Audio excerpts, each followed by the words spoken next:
ನಮಸ್ಕಾರ ಎಲ್ಲರಿಗೂ welcome back. ನಾನು ಮಂಜು, ನೀವು ನೋಡ್ತಿದ್ರಿ Manju stories. Friends, Pro Kabaddi season 11 ಇನ್ನೇನು ಬರ್ತಾ ಇದೆ ಅಂತ ಹೇಳ್ಬೋದು. ಇನ್ನು 3 ತಿಂಗಳಲ್ಲಿ ಪ್ರೊ ಕಬಡ್ಡಿ ಸೀಸನ್ 11 ಪ್ರಾರಂಭವಾಗಲಿದೆ. ಇನ್ನು ಪ್ರೊ ಕಬಡ್ಡಿ ಸೀಸನ್ 11ರ ಬಗ್ಗೆ ನಮ್ಮ ಬೆಂಗಳೂರು ಬುಲ್ಸ್ ತಂಡದ ಕೋಚ್ ತನ್ನ ಬುಲ್ಸ್ ತಂಡದ ಬಗ್ಗೆ ಏನು ಹೇಳಿದ್ದಾರೆ ಅಂತ ನಾನು ನಿಮಗೆ ಈ ವಿಡಿಯೋದಲ್ಲಿ ತಿಳಿಸ್ಕೊಡ್ತೀನಿ.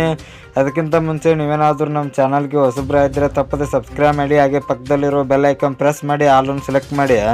ಯಾಕೆಂದರೆ ನಾನು ಯಾವುದೇ ಕಬಡ್ಡಿ ಮತ್ತು ಕ್ರಿಕೆಟ್ ಬಗ್ಗೆ ವಿಡಿಯೋ ಮಾಡಿದರೆ ನಿಮಗೆ ತಕ್ಷಣ ನೋಟಿಫಿಕೇಶನ್ ಬರುತ್ತೆ. ಆವಾಗ ನೀವು ವಿಡಿಯೋನ ಮೊದಲಿಗರಾಗಿ ನೋಡ್ಬೋದು. ಸಬ್ಸ್ಕ್ರೈಬ್ ಅನ್ನೋದು ಸಂಪೂರ್ಣ ಉಚಿತ. ವಿಡಿಯೋ ಕೆಳಗಿನ ಬ್ಲ್ಯಾಕ್ ಟನ್ ಇದೆ, ಮಾಡ್ಕೊಳ್ಳಿ. ಇನ್ನೂ ತರ ಮಾಡಿದೆ ವಿಡಿಯೋ ಶುರು ಮಾಡೋಣ ಬನ್ನಿ. ಇನ್ನು ಫ್ರೆಂಡ್ಸ್, ಇನ್ನೇನು ಪ್ರೊ ಕಬಡ್ಡಿ ಸೀಸನ್ 11ರ ಆ್ಯಕ್ಷನ್ ಬರ್ತಾ ಇದೆ.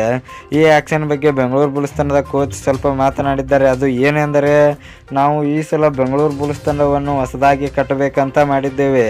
ಯಾಕೆಂದರೆ ನಮಗೆ ವರ್ಷ ನೋಡಿ ನಮ್ಮ ಬೆಂಗಳೂರು ಬುಲ್ಸ್ ತಂಡದ ಎಲ್ಲ ಆಟಗಾರರು ಕೂಡ ವೀಕ್ ಆಗಿ ಕಾಣ್ತಾ ಇದ್ದಾರೆ. ಅದಕ್ಕಾಗಿ ಎಲ್ಲ ಹಳೆಯ ಆಟಗಾರರನ್ನು ಬಿಟ್ಟು ನಾವು ಎಲ್ಲ ಹೊಸ ಆಟಗಾರರನ್ನು ತೆಗೆದುಕೊಳ್ಳಬೇಕೆಂದು ನಿರ್ಧಾರ ಮಾಡಿದ್ದೇವೆ. ನಮ್ಮ ಬೆಂಗಳೂರು ಬುಲ್ಸ್ ತಂಡವನ್ನು ಈ ಸಲ ಬಲಿಷ್ಠ ತಂಡವನ್ನಾಗಿ ಕಟ್ಟಿ ಈ ವರ್ಷ 2024ರಲ್ಲಿ ಪ್ರೊ ಕಬಡ್ಡಿ ಸೀಸನ್ 11ರ ಚಾಂಪಿಯನ್ ಮಾಡಬೇಕೆಂಬುದು ನಮ್ಮ ಕನಸು ಎಂದು ಪ್ರೊ ಕಬಡ್ಡಿ ಸೀಸನ್ 11ರ ಬೆಂಗಳೂರು ಬುಲ್ಸ್ ತಂಡದ ಬಗ್ಗೆ ಬೆಂಗಳೂರು ಬುಲ್ಸ್ ತಂಡದ ಕೋಚ್ ರಣಧೀರ್ ಸಿಂಗ್ ಅವರು ಮಾತನಾಡಿದ್ದಾರೆ.